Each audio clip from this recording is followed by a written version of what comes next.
بزار اور ترمذی میں حضرت عبداللہ ابن مسعود سے نبی ایک وسلم کا یہ ارشاد نقل ہوا ہے، ان المرأۃ عورۃ، عورت چھپا کر رکھنے کی چیز ہے۔ ہمارے ایک نوجوان ساتھی نے ایک دفعہ مضمون لکھا تھا بڑا پیارا، انہوں نے کہا کہ قرآن مجید میں جو اشارات ہیں، حور مقصورات فی الخیام، وہ حوریں جو ہوں گی وہ خیموں کے اندر ہوں گی، وہیں رہیں گی۔ قصر کہتے ہیں روک دینے کو، باہر نہیں نکلتی، مقصورات فی الخیام۔ حوروں کا کأنہن لؤلؤ مکنون، ایسے ہوں گے کہ جیسے کہ موتی جسے چھپا کر رکھا جائے۔ عورت چھپا کر رکھنے کی شے ہے۔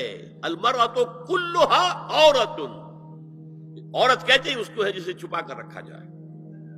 ان المرأۃ عورۃ فاذا خرجت، جب وہ گھر سے نکلتی ہے، استشرفھا شیطان، اب شیطان جو ہے اس کو طاق میں رکھتا ہے۔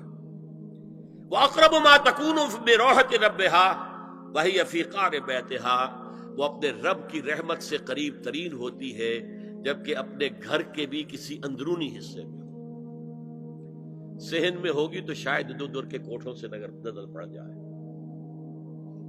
اسی لیے فرمایا مردوں کے لیے مسجد میں نماز افضل 28 گنا، اور عورت کے لیے گھر کی نماز مسجد سے افضل، گھر کے صحن کی مسجد سے افضل، دالان کی صحن سے افضل، کمرے میں اس سے افضل، اور کمرے کی کوئی بغلی کوٹھڑی ہے تو اس میں سب سے افضل۔ یہ احادیث نبی اکرم صلی اللہ علیہ وسلم۔